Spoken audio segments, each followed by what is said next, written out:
ओम गणेशाय नमः। ओम नमः शिवाय। मैं निखिल ज्योतिषाचार्य आप सभी का मेरे चैनल पर पुनः स्वागत करता हूं। आशा करता हूं कि आप सभी स्वस्थ होंगे। महादेव की कृपा आप सभी पर सदैव बनी रहे। ये वीडियो वृश्चिक यानी कि स्कॉर्पियो के लिए बहुत विशेष है, क्योंकि वीडियो है 14 से 20 जुलाई 2025 के साप्ताहिक राशिफल के बारे में। कैसा रहेगा आने वाला सप्ताह वृश्चिक के लिए, स्कॉर्पियो के लिए। जो मेरा साप्ताहिक राशिफल होता है वो प्रमुखतः चंद्रमा और उनकी गति पर आधारित होता है। चंद्रमा एक बहुत विशेष ग्रह है, उनकी विशेषताएं तो बहुत हैं, लेकिन संदर्भ में साप्ताहिक राशिफल की अगर बात करें तो तेज भागते हैं, 2.25 से 2.5 दिन में राशि बदल लेते हैं।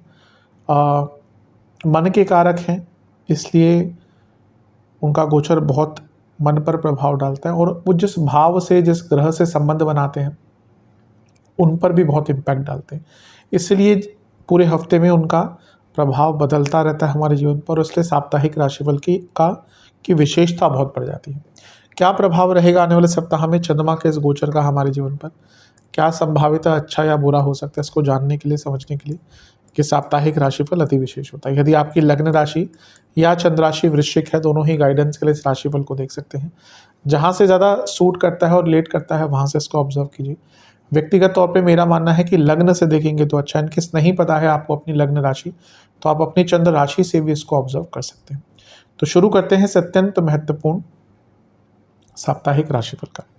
चंद्रमा आपके 10वें भाव में ही चौथे भाव में ही होंगे, कुंभ में ऑलरेडी यहाँ पे होंगे, पिछली रात को आ चुके होंगे, और 15 जुलाई रात के करीबन 11:30 तक यहीं पे गोचर करेंगे। चंद्रमा का चौथे घर में आना बहुत अच्छा नहीं माना जाता, कारको भाव आना शायद दोष लगता है। नवम भाव के स्वामी है, चौथे घर में आ रहे हैं, ये राजयोग तो अवश्य बनता है। अच्छी चीज़ों पर पहले चर्चा करते हैं। मंगल की दृष्टि है, लग्न के स्वामी है, चंद्र मंगल योग बन रहा है, धन की पूर्ति के लिए, धन की आपूर्ति के लिए, धन के प्राप्ति के लिए बहुत अच्छा। चंद्रमा आपके 6ठे भाव के स्वामी हैं और लग्न के स्वामी हैं, और 10वें घर में बैठे हैं। कार्य बनेंगे, कार्यों में सफलता मिलेगी, एक स्पीड भी रहेगी, ये सारी अच्छी चीज़ें हैं। गुरु का प्रभाव भी है, और गुरु तो धन स्थान और लक्ष्मी स्थान के स्वामी हैं, तो उनका चौथे घर को देखना, चंद्रमा को देखना जो खुद भाग्येश है, लक्ष्मी स्थान के स्वामी, ये दिखाता है कि धन के रूप से हफ्ते का शुरुआत अच्छी होगी। बस ध्यान ये देना है कि कारको भावना शायद दोष, ऊपर से ग्रहण दोष लग रहा है, और ऊपर से मंगल दोष का प्रभाव है जो अंगारक दोष बनाकर बैठे हैं। भले ही लग्नेश है, लेकिन इस अंगारक दोष का इम्पैक्ट है, और गुरु अष्टम से देख रहे हैं, तो इमोशनल लेवल पर ये बहुत अनईजी सा टाइम रहेगा। ये ऐसा टाइम होगा जब कुछ बहुत बुरा भी नहीं होगा, लेकिन फिर भी बहुत अनिश्चितता, बहुत ज़्यादा वल्नरेबिलिटी, इमोशनल, बहुत ज़्यादा आपको मानसिक प्रताड़ना बिना किसी रीज़न के आपको फील होगी। अब वो अतीत की बातें भी हो सकती है, पर्सनल, कई चीज़ों का मिश्रण होगा जो आपको मानसिक रूप से थोड़ा सा तंग करेगा। मंगल का प्रभाव है तो गुस्सा भी रहेगा। इसलिए मैं कहूँगा कि जितना हफ्ते के शुरुआती 2 दिनों को आप बहुत आराम से, बहुत ज़्यादा किसी से उलझे निकाल सकते हैं, उतना आपके लिए अच्छा रहेगा। नवांश कुंडली बताती है कि क्योंकि चंद्रमा भाग्य स्थान के स्वामी है, मंगल को देख रहे हैं, लग्नेश को, यानी कि भाग्य के साथ मिलेगा, और ईश्वर की आराधना से जो नकारात्मकता है ये कम होगी अगर आराधना करते हैं तो। दशांश कुंडली, कार्य क्षेत्र में अपने पॉइंट्स रखिएगा। अभी लगता है कि आप अपनी पॉइंट्स नहीं रख पाते, जिसके कारण आपकी बातों को उतना सीरियसनेस नहीं मिलती। बिजनेस में बहुत अच्छा, बिजनेस में बड़े धन की प्राप्ति, बड़ा काम मिलता है। वो देखें लव लाइफ में बहुत अच्छा नहीं है। कई लोगों के सडन प्रॉब्लम्स बहुत बढ़ सकती है कि on the verge of breakup, बहुत केयरफुल रहेगा। वैवाहिक जीवन में ट्रस्ट बिल्डअप करने की कोशिश कीजिए, टाइम अच्छा है उसके लिए। स्टूडेंट्स की जहाँ तक बात है, आप अपनी संगत को सुधारिए। आपकी संगत आपको आगे बढ़ना तो दूर की बात है, पीछे लेके जा रही है। सेहत, चेस्ट की प्रॉब्लम, कफ रोग और बीपी की प्रॉब्लम। सर्वाष्टक आपका 6ठा भाव अत्यंत बली है, ये बता रहा है कि फ्रस्ट्रेशन तो रहेगी, लेकिन हफ्ते के शुरुआती भाग में लोगों से झड़प भी हो सकती है, इसलिए थोड़ा सा शांति बनाकर रखिएगा। 15 जुलाई रात के करीबन 11:30 के आसपास चंद्रमा राशि बदल के आपके पंचम भाव यानी कि मीन में आ जाएंगे, और 18 जुलाई सुबह के 4 तक यहीं पड़ेंगे। चंद्रमा का पंचम में आना वैसे तो अच्छा ही होता है। आपके भाग्येश हैं, पंचम भाव में आके राजयोग ही बनाते हैं, नवम से नवम में है तो भाग्य का भी साथ मिलता है। तो हफ्ते के शुरुआती भाग के कंपैरिजन में थोड़ा सा ठीक है। मंगल की दृष्टि देखिए अभी भी है, लग्नेश है, तो ये ठीक है, क्योंकि लग्नेश भाग्येश का संबंध बन रहा है। बस ये प्रॉब्लम ये है कि मंगल का प्रभाव शनि पर भी है, तो ये गुस्सा तो अभी भी बना रहेगा, और ये मंगल खुद अंगारक दोष बना, मंगल शनि का मिलन एग्रेशन लाता ही है। तो एक हफ्ते का शुरुआती भाग बहुत अनसर्टेनिटी, बहुत ज़्यादा इल्यूजन लेकर आएगा। वहीं हफ्ते का मध्य भाग जो है वो ओवर थिंकिंग और गुस्सा बढ़ाएगा। तो ये गुस्सा तो ऑलमोस्ट पूरे हफ्ते ही दिखने वाला है। इस हफ्ते जितना अपने गुस्से को, अपने एंगर को मैनेज कर सकते हैं, उसको थोड़ा सा डाइवर्ट कर सकते हैं, उतना आपके लिए अच्छा रहेगा। गुरु से केंद्र में है तो गजकेसरी योग बनता है, ये भी ठीक है। विष दोष भी बना हुआ है, शनि चंद्रमा साथ में है, तो प्रॉब्लम यही होगी कि एक बार वो ओवर थिंकिंग स्टार्ट होगी, फिर वो रुकने का नाम नहीं लेगी। नवांश कुंडली बता रही है कि समय आपका ठीक है, ऐसी कोई दिक्कत नहीं दिख रही भौतिक रूप से, लेकिन मानसिक रूप से चीज़ों को समझने का, अपनी कमियों को,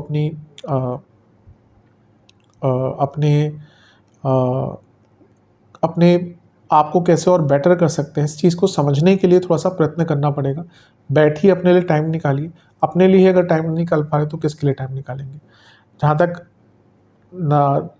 दशांश कुंडली की बात है, जॉब चेंज अगर करना चाह रहे हैं तो हफ्ते का मध्य भाग प्रोसेस आगे बढ़ाएगा। बिजनेस में नए रास्ते ढूंढिए, हफ्ते का मध्य भाग इसके लिए अच्छा है।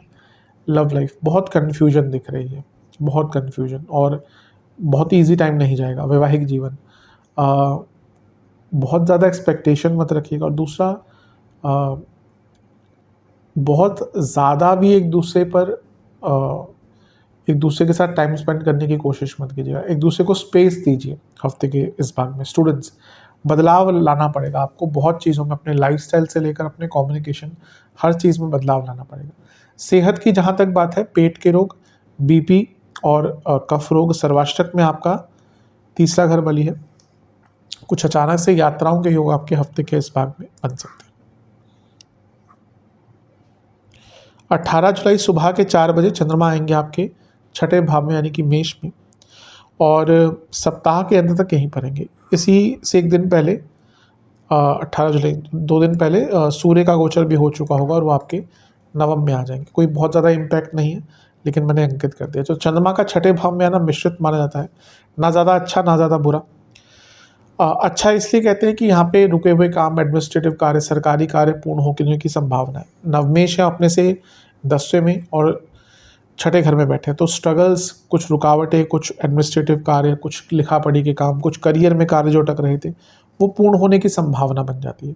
लेकिन इस हफ्ते के अंत में भी, जैसे मैंने कहा था, कि अंगारक दोष का प्रभाव पूरे हफ्ते रहेगा, क्योंकि पहले मंगल देख रहे हैं 2 दिन, फिर केतु देख रहे हैं, इसलिए एग्रेशन तो पूरे हफ्ते रहेगा। अब अच्छा देखिए, एग्रेशन भी एक ऊर्जा है, उसको अगर आप संचालित कर लेंगे तो उसका वो भी एक प्रकार से एक वेग है।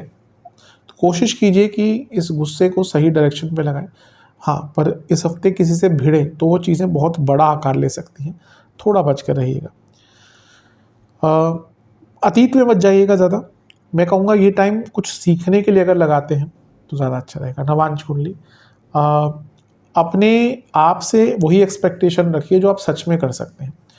अगर बहुत ज़्यादा एक्सपेक्टेशन रखेंगे जो कर ही नहीं सकते पूर्ण, तो कोई फ़ायदा नहीं। दशांश कुंडली, कार्य क्षेत्र में मन थोड़ा सा कम लगेगा, वैसे ठीक है। बिजनेस की जहाँ तक बात है, अच्छा टाइम है, कुछ लाभ मिलेगा। लव लाइफ, एक फ्लो की कमी है, एक रिदम की कमी है। अपने रिलेशनशिप में एक रिदम लाइए, एक स्टेबिलिटी लाइए। वैवाहिक जीवन सब ठीक है, ऐसी कोई बहुत बड़ी दिक्कत नहीं दिख रही, बस पैसों के मामले में बहुत बड़ा झगड़ा हो सकता है, तो उस टॉपिक से अभी बचिएगा डिस्कस करने से। वैसे तो डिस्कस करना चाहिए पैसों का टॉपिक, लेकिन कुछ कुछ टाइम होते हैं जब नहीं करना चाहिए। स्टूडेंट्स, थोड़ा जागरूक होइए, और ऐसा लग रहा है हफ्ते का अंतिम भाग कुछ ऐसा करके जाएगा कि आपको जागरूक होना ही पड़ेगा। बहुत लेड बैक से लग रहे हैं। सेहत के अनुसार पेट के रोग बने रहेंगे, पैरों के रोग तंग करेंगे, कफ रोग तंग करेंगे, और इंटेस्टाइन से जुड़ी प्रॉब्लम तंग करेगी। सर्वाष्टक में आपका छठा भाव अत्यंत बली है, जो अंकित कर रहा है कि ओवर थिंकिंग और व्यर्थ की चिंताएं हफ्ते के अंत में बहुत तंग करेंगे।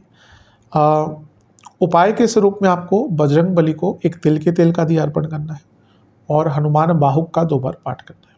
आशा करता हूँ वीडियो काम आएगी। चैनल पर नए हैं सब्सक्राइब कीजिए, वीडियो को लाइक कीजिए। मिलता हूँ आप सभी से अगली वीडियो में, तब तक के लिए ओम नमः शिवाय।